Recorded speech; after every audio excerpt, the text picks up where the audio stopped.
1h03, estamos novamente ao vivo com o programa Tá Na Hora, pela Rádio Gazeta News. Eu sou Neise Cordeiro, trazendo para vocês informação, música e também convidados especiais, como o que eu tenho aqui hoje conosco, que eu vou dar uma pequena introdução sobre este convidado, que é formado em Direito pela Faculdade de Direito Milton Campos, no Brasil, doutor em Direito pela Faculdade de Direito da Universidade St. Thomas, nos Estados Unidos, onde também atuou como professor assistente, além de ter sido instrutor de português para as Forças Especiais da Força Aérea dos Estados Unidos. Olha só esta curiosidade aqui que nós temos deste profissional.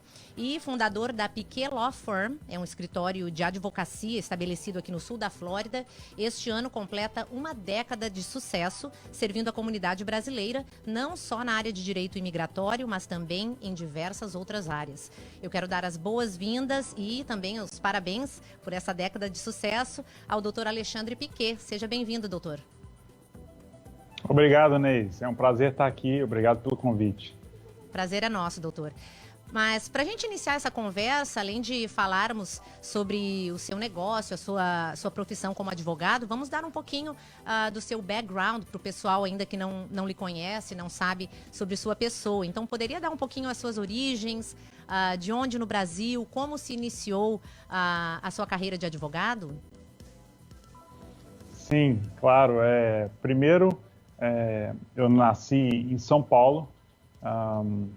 Então, muita gente escuta o sotaque e fala, você nasceu em Minas. Eu falo, eu sou mais mineiro, às vezes, do que o próprio mineiro que nasceu lá, porque eu nasci em São Paulo e aí, com 3 anos de idade, minha família se mudou para Belo Horizonte. Meu pai é paulista e a minha mãe é mineira. E então, todas as minhas raízes, as minhas amizades, meus gostos e predileção pelo nosso pão de queijo vem de 26 anos que eu vivi lá em Minas Gerais. Então, eu falo que sou mineiro, meu palavreado, meu linguajar é o mineirês, e eu não vou perder isso tão cedo, ou pelo menos, se depender de mim, nunca, porque tenho muito orgulho daquela terra. Sim. Nascido em São Paulo, então a família foi para Belo Horizonte, minha mãe é de Teófilo, meu pai é paulista, da capital, e cresci em Belo Horizonte, onde eu cursei Direito na Faculdade de Direito Milton Campos. No final da década de 90, eu me mudei aqui para os Estados Unidos e comecei a trabalhar no escritório de advocacia que fazia direito de imigração. Foi meu primeiro emprego aqui, com visto de trabalho, que era o H-1B, que é o mesmo visto que está aí hoje uma das polêmicas aí que a gente vai falar a respeito. E fiz a faculdade aqui de novo, você tem que fazer de novo na Flórida para poder cursar, para poder fazer a prova do Florida Bar, que é a nossa OAB aqui, você tem que fazer de novo o Juris Doctor, né, que é o curso de Direito após o bacharelado. E é isso, aí me formei, tirei a licença, já estava trabalhando há 10 anos em escritórios de advocacia renomados na cidade, pegando experiência tanto nas áreas de imigração, trabalhei em escritórios que faziam só imobiliário, só tributário, e aí depois de 10 anos já aqui nos Estados Unidos, que foi em 2010, eu cheguei no final de 99, então completando uma década de Estados Unidos, eu resolvi formar a firma, o escritório Piquet Law Firm, que leva o meu nome, obviamente, mas principalmente a missão de atender aqueles que vêm como eu vim, a fazer negócios, morar ou trabalhar aqui nos Estados Unidos. E de lá para cá, então, já se passaram outros 10 anos. Quer dizer, a gente está celebrando este ano 10 anos de comemoração da abertura da firma e 20 anos de Estados Unidos, desde o primeiro dia que cheguei aqui, e sempre no sul da Flórida, e com intenção nenhuma de ir para nenhum outro estado que não seja a Flórida, apesar de que a gente atende outros estados e outros países. Acho que aqui ainda continua sendo a melhor opção para se viver, talvez aí do mundo, um dos melhores do mundo. E também para investir, que nós vamos falar sobre isso daqui a pouquinho. Sim. E Bem, trabalho, né, está colhendo frutos, né, depois de 20 anos de um trabalho árduo e celebrando os 10 anos da sua firma aqui no sul da Flórida, mas que não é só no sul da Flórida, há também outros escritórios que vocês trabalham, né, em Nova York, inclusive no Brasil, né, doutor? E diversas outras áreas também, que aliás vocês ganharam um prêmio, o Real Estate Award, né, pelo trabalho também na área de real estate. E é isso que eu gostaria de explicar aqui para a nossa audiência, que além da parte de leis migratórias, vocês também se dedicam a outros tipos de serviços. Poderia explicar brevemente para a gente cada um deles, doutor? Sim, sim. A gente tem 4 áreas de atuação específicas, e eu chamo assim que é os 4 pés da mesa, né?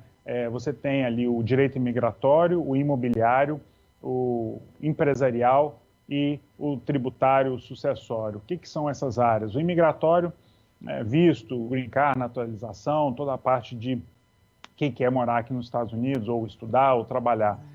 Imobiliário, a gente trabalha, nós somos uma title company, né, como se fala aqui nos Estados Unidos. A gente faz fechamentos e escrituração imobiliárias.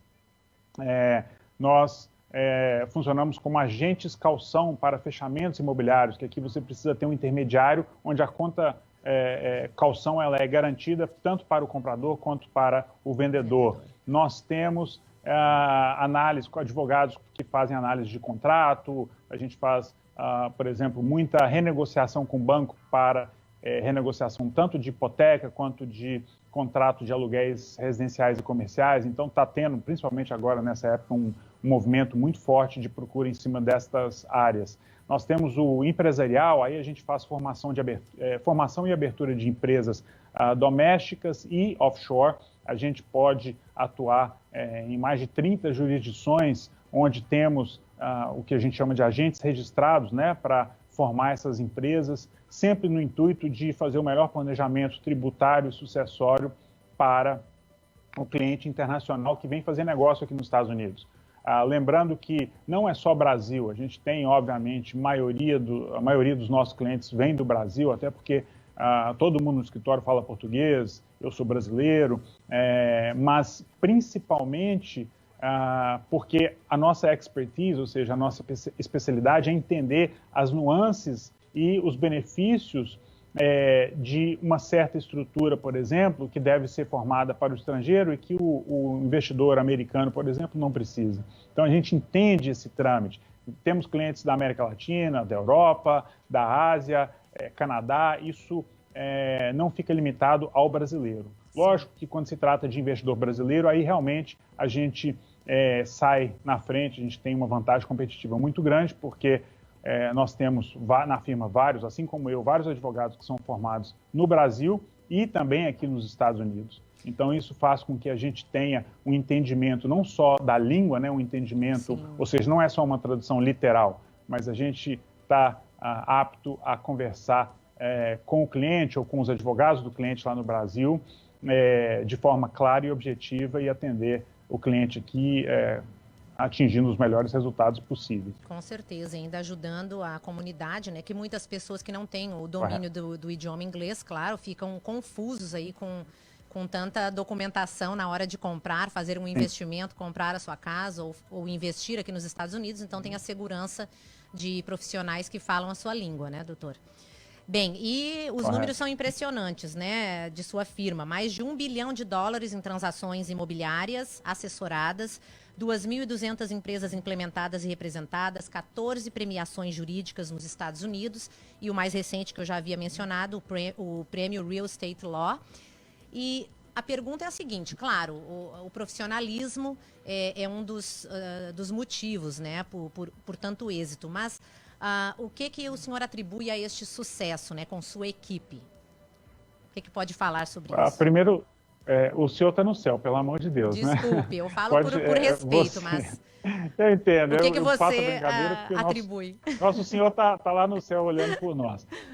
Então, sempre perguntam isso. O que são os fatores?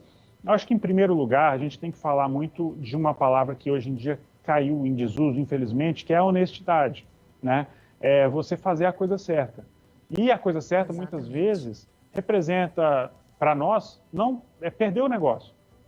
como perder o negócio? Porque se o cliente chega e, de repente, espera alguém que vai falar o que ele quer escutar, não necessariamente é o melhor caminho para ele. Seja numa estruturação tributária, ou imobiliária, ou imigratória. O que a gente vai falar para o cliente? O que ele precisa escutar.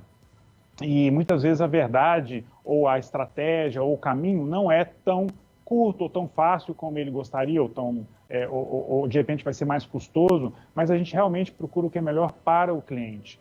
Então, honestidade faz com que muitas vezes você não faça negócio numa primeira vez, de repente, com um determinado cliente, e porque você está sendo honesto com a situação dele, e aí acontece, às vezes, ele vai em outro provedor que, de repente, fala o que ele quer escutar, aí vai quebrar a cara lá na frente, e aí volta para a gente consertar. 30% do nosso serviço prestado é o que a gente chama de remendar ou consertar o trabalho mal feito de outros profissionais, ou, no caso muito pior do que isso, profissionais que não são advogados licenciados. Tem muito disso, principalmente aqui no sul da Flórida, infelizmente. Você tem muitas empresas, muitas firmas que não têm profissionais, advogados, que estudaram e são licenciados para prestar assessoria jurídica. Então, você acaba caindo em um outro mundo, a gente chama de submundo, das empresas que são empresas de consultoria, ou são os notários, ou são as empresas, firmas de advocacia que são estabelecidas em outra jurisdição e que, de repente, estão aqui prestando serviço fora da norma, fora da legislação, e de repente não têm o mesmo compromisso, porque não vão sofrer as mesmas sanções que nós, licenciados e cadastrados pela nossa OAB, pelo Florida, a gente vê nos situações que poderiam ter sido evitadas. Então, isso tudo está dentro do guarda-chuva de quê? Honestidade.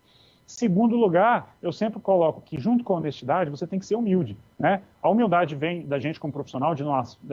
Eu sempre falo, advogado, eu sempre digo lá no escritório, advogado é um resolvedor de problema de terno e gravata. Nós não somos melhores, nem temos mais inteligentes ou mais capazes, simplesmente a gente estudou para isso, a gente tem conhecimento da matéria, então, portanto, podemos oferecer uma solução, mas basicamente é isso. Sair um pouco daquela história de que tem algumas profissões que ainda acham que para entrar no escritório você tem que subir num pedestal. Eu acho que é o contrário, você tem que se colocar numa situação de humildade para entender a realidade do cliente e aí poder prestar um serviço ou apresentar uma solução. E muitas vezes do cliente também, de saber que tem que ter humildade, de escutar um aconselhamento e seguir esse aconselhamento, porque muitas vezes, infelizmente, tem clientes que chegam e falam, mas o meu negócio deu certo no meu país e eu não vou mudar nada, vou fazer igualzinho aqui. E apesar da gente, de repente, dar umas orientações contrárias ao que o cliente acredita, ele segue no caminho sem a humildade de entender que é um novo país, é um novo sistema, tem que fazer alguns ajustes. Então, acho que isso tem que ser dos dois lados. São novas leis e devem ser respeitadas. E também é muito importante o que você falou, doutor Piquet, o aconselhamento, que o advogado é um counsel. Correto. Né? Então, a pessoa também tem que se sentir confortável em reach, né? De buscar a ajuda de um conselheiro, que é o papel do advogado para o seu cliente. E nós estávamos no início da conversa, você falou que os Estados Unidos ainda é um país que é propício para o investimento, né? Com tantas medidas restritivas do governo atualmente, né? Se acredita mesmo que os Estados Unidos continua sendo o país para que o imigrante deve investir? Sim, sim, por vários motivos. Primeiro que é um país com economia muito forte, né? A gente está no meio de uma pandemia onde várias potências já se ajoelharam e já sucumbiram, e aqui nos Estados Unidos, vamos deixar a política de lado, porque esse é um discurso que não tem fim, a gente ficaria aqui o dia inteiro. Certeza. Vamos só falar na parte econômica dos Estados Unidos. Já foi os valores, os trilhões que já foram disponibilizados, né, bilhões que já chegaram nas casas das pessoas com as ajudas do governo, é só aqui nos Estados Unidos que você vê algo parecido. Os negócios, os pequenos e médios negócios, as ajudas que estão disponíveis, né, os PPPs, num momento como esse, as antecipações de restituição que a Receita Federal envia para as pessoas físicas, que aumentam até o valor de acordo com o número de dependentes. Se você pegar aquela velha fala, né? Quando a maré baixa é que a gente vê quem estava nadando sem roupa. É justamente isso. Quando a maré está alta, quando a economia está boa, está indo todo mundo bem, eu digo mundialmente. Aí quando a coisa pega, vamos dizer assim, em termos, uma crise mundial, uma pandemia como essa, você entende que qual país realmente que tem reserva, qual país que não tem, e claro que a gente evita traçar comparações e paralelos entre Brasil e Estados Unidos, porque é nosso país também, a gente acha, tem muitas qualidades e muitas coisas boas, mas a resposta e a ajuda econômica, né, de um país para o outro são situações em que os Estados Unidos realmente eles saem na frente. Independente de qual presidente, se é democrata, republicano, os Estados Unidos ele tem uma base sólida. Segundo, que vão surgir agora, mais do que nunca, grandes oportunidades já estão surgindo, porque quando o dia diz que o dia não some, né, ele troca de mão. Então, quando você tem uma porta fechada, aquela porta ela tem que abrir de novo. Quando chegar um investidor com peito e com fôlego e com disposição e acreditar naquilo, porque é um ponto, por exemplo, comercial que já foi formado ali de anos de um restaurante. Você pode abrir um restaurante ali e, de repente, pegar toda aquela clientela que já está acostumada aí naquele ponto. Imóveis vão ter, a gente já está vendo agora, vários imóveis sendo anunciados por um preço abaixo do que foi comprado historicamente há 10 anos atrás. Então, e não necessariamente o comprador perdeu, quer dizer, o brasileiro que veio para cá, por exemplo, e comprou em 2008, 2009, 2010. Esse cara pegou o dólar a 1,5, 1,6. Se ele está vendendo agora pelo mesmo preço ou abaixo, na cotação, ou seja, em reais, ele também está ganhando, ou seja, é um ganha-ganha. Quem está comprando agora em dólar por um valor menor do que o que está gravado historicamente vai ganhar depois quando esse imóvel valorizar em dólar. E quem comprou com a moeda a 1,60, a 1,50, também está ganhando agora com o câmbio a 5. Então, a gente tem visto situações em que ambos os lados estão ganhando. Claro que tem muito programa do governo disponível, mas também os bancos estão oferecendo os programas que chamam forbearance ou deferment. Então, a gente tem ajudado muita gente com esses programas antes que isso realmente venha a se concretizar ou realizar como um prejuízo. A gente está tentando ajudar as pessoas a segurarem o seu patrimônio, ou segurar a sua posição ali. Mas quando realmente o investidor que já está aqui há um tempo e fala eu quero sair, quero realizar, vão entrar outros. E essas oportunidades têm aparecido. Tem sido muito interessante navegar nesse mercado com tantas placas tectônicas aí se movendo, e a gente está vendo muita coisa interessante aparecendo. Tudo chacoalhando no momento, né? Vamos ver aí o que vai acontecer. E sobre isso também, doutor, qual o seu conselho para uma pessoa que gostaria de investir? O primeiro conselho básico, assim, de uma pessoa que gostaria de investir aqui nos Estados Unidos. Procure um profissional capacitado, licenciado e com experiência comprovada para lhe dar o aconselhamento jurídico, né? Óbvio, estamos à disposição, estamos ali para prestar um serviço realmente e ser remunerado por isso, mas mesmo que não seja, que você não seja, não tenha oportunidade de falar conosco, que seja algum profissional que seja licenciado, que tenha experiência comprovada e que seja capacitado para te dar esse aconselhamento jurídico. É muito importante. Os Estados Unidos, ele é um país onde o sistema jurídico funciona, mas você precisa saber navegar por ele. De orientação. Segunda coisa, com certeza. Segunda coisa, depois que você forma o esqueleto jurídico, né, a estrutura jurídica que a gente chama, vai ser uma LLC, uma Corp, vai ter um componente offshore, o que você, na hora de implantar o negócio, o que você precisa? Uma pesquisa de mercado. A pesquisa de mercado é o que a gente chama de uma bola de cristal, porque os Estados Unidos, como é um ambiente estável economicamente, vamos falar fora de pandemia, as variações são muito brandas e previsíveis às vezes. Você fazer uma pesquisa de mercado onde vai demonstrar se o seu produto ou o seu serviço tem aderência, vai ter demanda, vai ter procura naquele... Sim. Estamos tendo um pouquinho de problemas com o Skype, da interrupção. Vamos ver se nós regressamos aqui com o doutor Alexandre Piquet, que se encontra aqui ao vivo conosco via Skype, mas já estamos novamente aqui com ele. Escuta, quem sabe doutor, faz ao vivo, né, Neide? quem sabe faz ao vivo, né? Algumas vezes acontece alguns imprevistos, né? E temos Faz que parte, aí... faz parte. Exatamente. É o que eu digo. Ao vivo você tem esses infortúnios. Nesse caso aqui faltou, acho que a internet do bairro.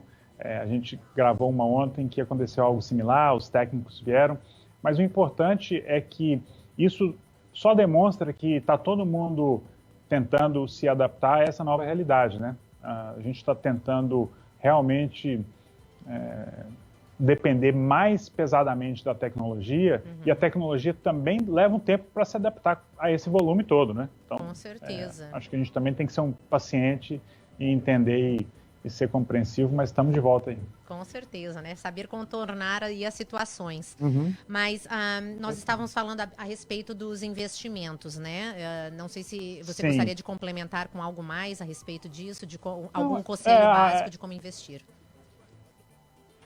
Eu estava dizendo que aqui no sul da Flórida é o melhor lugar é a melhor porta de entrada, ou seja, aqui a gente, como a gente sempre fala, a gente está meio que na fronteira, literalmente, que é a porta de entrada para os Estados Unidos. É um local de fácil acesso para quem vem de qualquer lugar do mundo. Você tem profissionais qualificados aqui que falam, são 70 idiomas aqui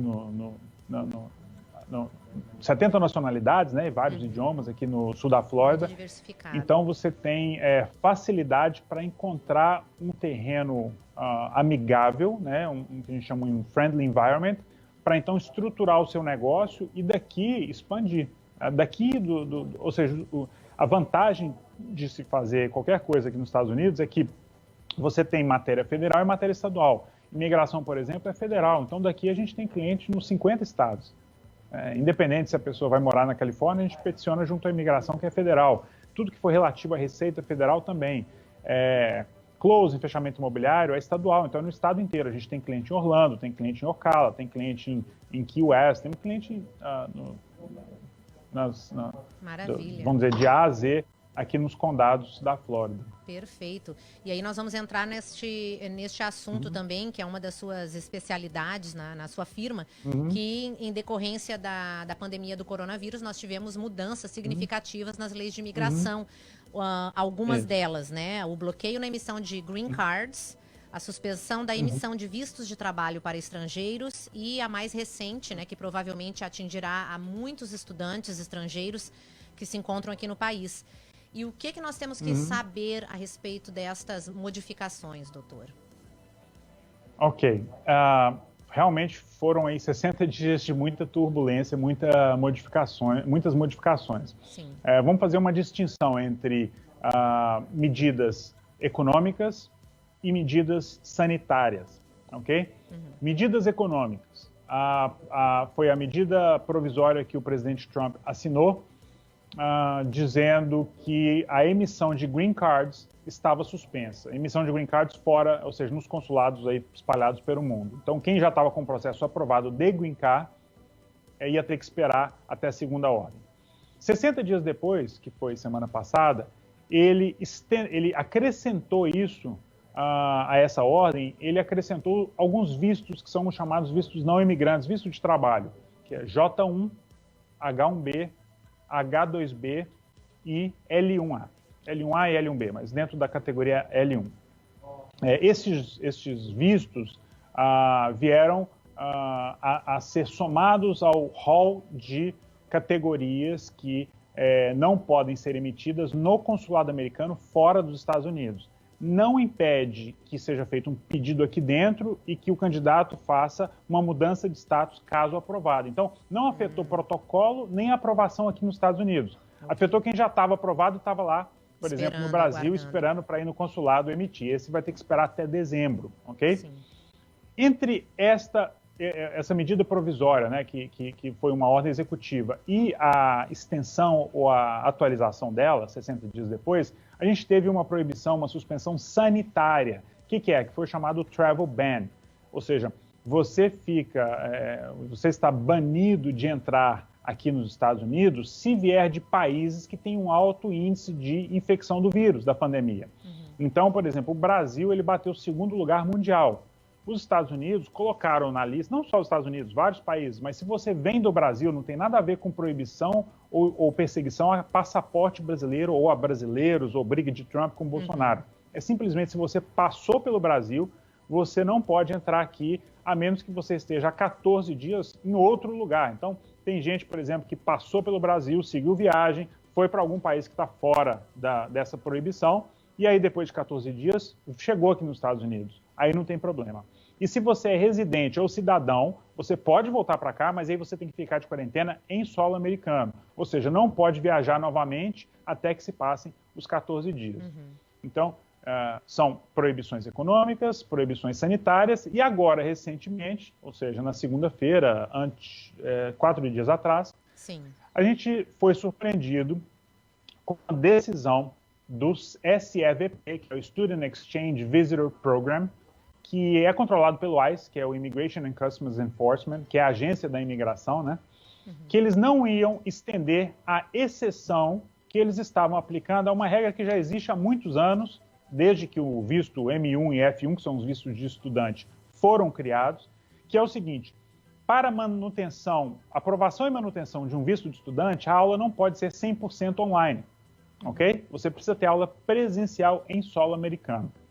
Com a pandemia, as escolas pararam de ter aulas presenciais, até por força de regulamentações do condado, ou da prefeitura, ou do estado. Exato. Que, por exemplo, Miami-Dade County, o Carlos Jimenez fala, não vai poder ter aula presencial em escola pública ou particular para nada, por conta do contágio. Okay. Aquele estudante que está ali com visto F1 e M1 ganhou uma exceção à regra, em que o SEVP falou, ok, você pode continuar com visto, mesmo com essa escola funcionando online por conta da pandemia.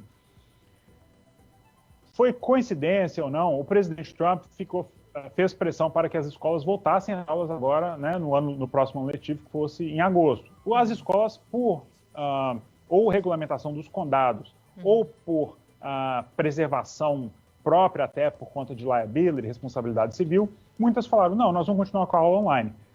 O ICE, que não tem nada a ver com a história, falou, olha, gente, a minha regra ela vai até outubro. Depois de lá eu não estendo mais. Ou seja, as escolas têm até 1º de agosto para falar se vão ter aula presencial ou se vão continuar online para o próximo semestre, para o próximo ano letivo, que se inicia em agosto.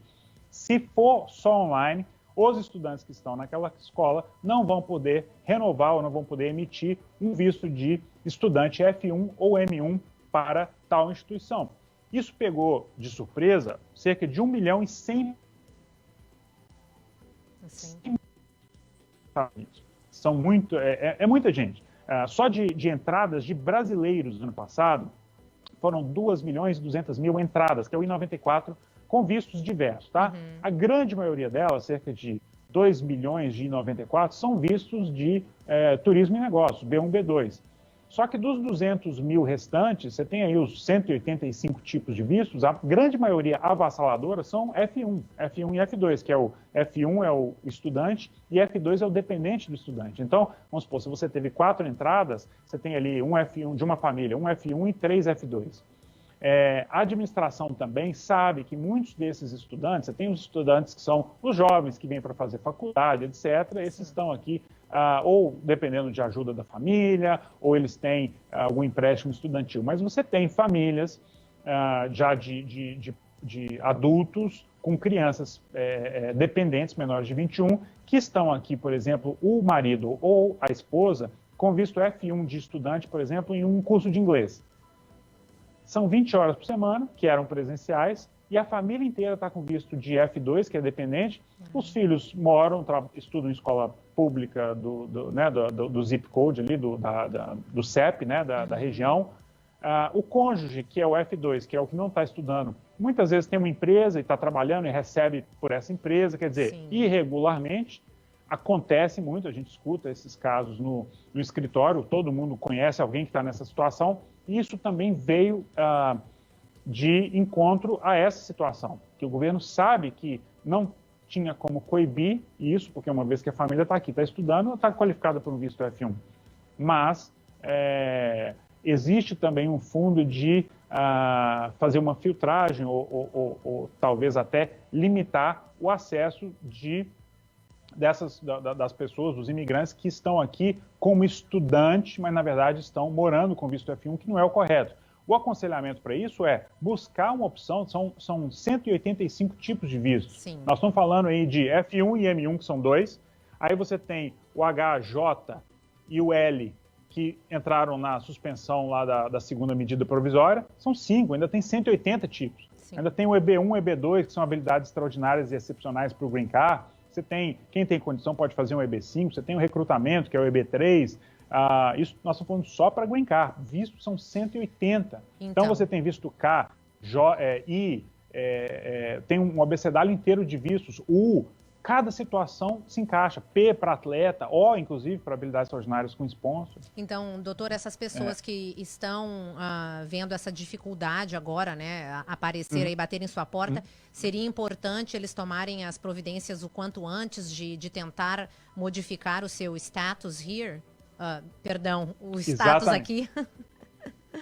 Exatamente, porque, primeiro, nada disso afetou a mudança de status, né, que a gente chama Change of Status, o COS, que a gente chama. Então, você pode qualificar para um visto, protocolar, ser aprovado e modificar o seu status em solo americano. Segundo, nenhuma dessas medidas afetou a grande maioria dos processos. A gente está falando aí de um pequeno, lógico que pegou realmente nos que são mais utilizados, mas tem outras opções. Você tem o visto E2, é um visto para quem tem passaporte de um país que tem tratado de investimento com os Estados Unidos. É um investimento em torno de $100 mil, não existe um valor fixado na lei, a gente tem que provar que o investimento ele é substancial e está sob risco num negócio. E aí a família, inclusive cônjuge, recebe autorização de trabalho e a família fica toda aqui legalmente.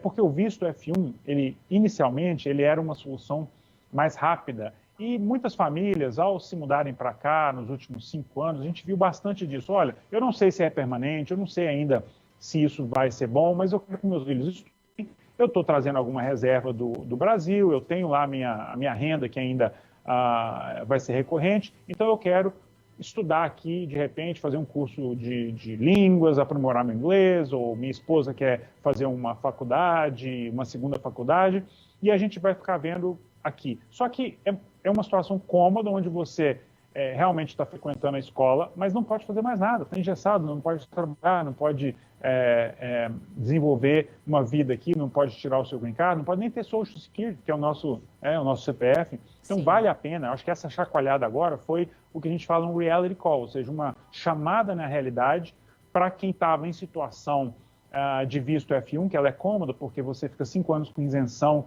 na renda global, a sua renda do Brasil não é tributada aqui quando você está como estudante, mas ao mesmo tempo é um tiro curto e agora restringiu mais ainda. E muitas vezes essas pessoas se qualificam para processos aqui nos Estados Unidos, para protocolo e aprovação e mudança de status em solo americano. Muito bem, doutor. E temos aqui algumas perguntas da audiência. Renata está perguntando, e o caso dos vistos J1 e J2? O que deve ser feito? Tá, o visto J1 e J2, ele entra na proibição, que foi a proibição de emissão de novos vistos da segunda medida provisória. Então, vamos lá. Aquela segunda emenda, ou adição, atualização da emenda, da primeira a medida provisória do presidente Trump, que suspendeu a emissão de Green Card, e depois veio acrescentar J1, que é o visto de trainee. Para quem não sabe, é o visto, você vai ali na Disney, aí tem lá a menina da Venezuela, está escrito, oi, meu nome é Maria e eu sou da Venezuela. Aquela pessoa provavelmente está com visto J1, que é um visto de treinamento, que a pessoa depois tem que voltar e ficar 2 anos no país dela. Esse visto está suspenso para novas emissões em consulado americano fora dos Estados Unidos até final de dezembro. Mas quem está aqui com visto J1 não tem nenhum tipo de restrição. E o J1 também não entrou nessa restrição agora de segunda-feira, porque não é considerado um visto de estudante, ele é um visto de trabalho temporário. Ok, então está aí dado a explicação a Renata, que perguntou sobre isso. E também, se as pessoas querem saber mais sobre este assunto, que é tão extenso, né, doutor? Tem tanta coisa para ser abordada. Se nós tivéssemos aqui o dia todo, podíamos falar dias e dias sobre isso, né? E a gente agradece aí que tem algumas perguntas que só agora começaram a entrar pelas redes sociais, mas esta foi a que nós pudemos aqui visualizar. Mas se o pessoal quiser saber mais sobre as leis, o que deve ser feito, pegar mais orientações com a equipe de profissional qualificado, podem entrar em contato aqui com os profissionais da Piquet Law Firm, que também tem a página da internet, piquetlawfirm.com, e também através dos telefones. Aqui em Miami, o telefone é 786-558-8054. Também tem um telefone WhatsApp para ligações internacionais. Você que é brasileiro, quer saber mais informações, pelo telefone é +1 786-812-2930. Tem que adicionar o sinalzinho de mais e 1 na frente. E também pelo e-mail info@piquetlawfirm.com. Então está aí toda a informação para vocês que estão aí nos assistindo hoje, nos escutando também através do aplicativo da Rádio GN. E doutor Alexandre, mais alguma coisa que você gostaria de complementar aqui para a gente antes de acabar a nossa live? Sim, estão todos aí, a gente está à disposição, todo mundo pode nos procurar, temos as mídias sociais. Uma medida que a gente tomou, principalmente agora em época de pandemia, como forma de ajuda à comunidade, a gente suspendeu cobrança de consulta inicial. Então, para facilitar e abrir o canal, e realmente tinha muita gente ansiosa que, para a gente, é uma resposta tão fácil, é só falar, olha, isso aí você procura o banco, ou então a empresa que fez o leasing do carro, pede um forbearance, pede um deferment, ou então, olha, esse visto aí você consegue estender, ou então, não precisa estender, eles vão te dar uma leniência aí de um tempo. São respostas que para a gente são tão fáceis, mas que representam a diferença entre estar, entendeu, lá com uma úlcera desse tamanho no estômago, ou ficar mais tranquilo. A gente falou, quer saber? Não demitimos ninguém, pelo contrário, contratamos mais pessoal para atender o volume de perguntas sem cobrança da primeira consulta. Óbvio que se tiver algum serviço que a gente puder prestar, a gente vai prestar e vamos ser remunerados por isso, vamos passar uma proposta, mas a princípio você pode ligar, fazer um contato, a gente faz um agendamento, bate um papo, vê se tem alguma solução, se tem algum caminho. Não vai haver nenhum custo para isso, e isso vamos dizer assim, como se fosse a gente se considera também um serviço essencial à comunidade, assim como são médicos e são ambulância, pronto-socorro, para ajudar a comunidade a melhorar, ou pelo menos a abaixar a ansiedade, a incerteza e o medo que às vezes toma conta numa época tão difícil como esta. E depois a recompensa disso, se não vier em forma financeira de algum serviço que venha a ser prestado, vem de outras formas, eu tenho certeza absoluta disso, porque foi assim a minha vida inteira. Excelente notícias, doutor. Quero agradecer aí por essa informação que muitos brasileiros e muitas pessoas estarão interessados aí em fazer uma consulta com a equipe de seus profissionais. Muito obrigada por sua presença hoje, virtual, né? Mas muito boa, né? Para poder esclarecer para a comunidade sobre os seus serviços prestados e também sobre essas mudanças nas leis migratórias aqui dos Estados Unidos. Que tenham um ótimo fim de semana. Obrigado, vocês também. Obrigado de novo pelo convite e o que precisar, estamos à disposição. Obrigada. Este foi o doutor Alexandre Piquet, da Piquet Law Firm, falando conosco desde Miami, aqui na Flórida, via Skype, conosco, dando estas informações excelentes aqui, bem explicadinho para todos vocês a respeito dessas mudanças nas leis de imigração e também sobre outros serviços prestados por sua empresa, seu escritório de advogados aqui no sul da Flórida. Quero agradecer a todos a sua sintonia e nós continuamos aqui com mais da programação da Rádio Gazeta News. Tchau, tchau.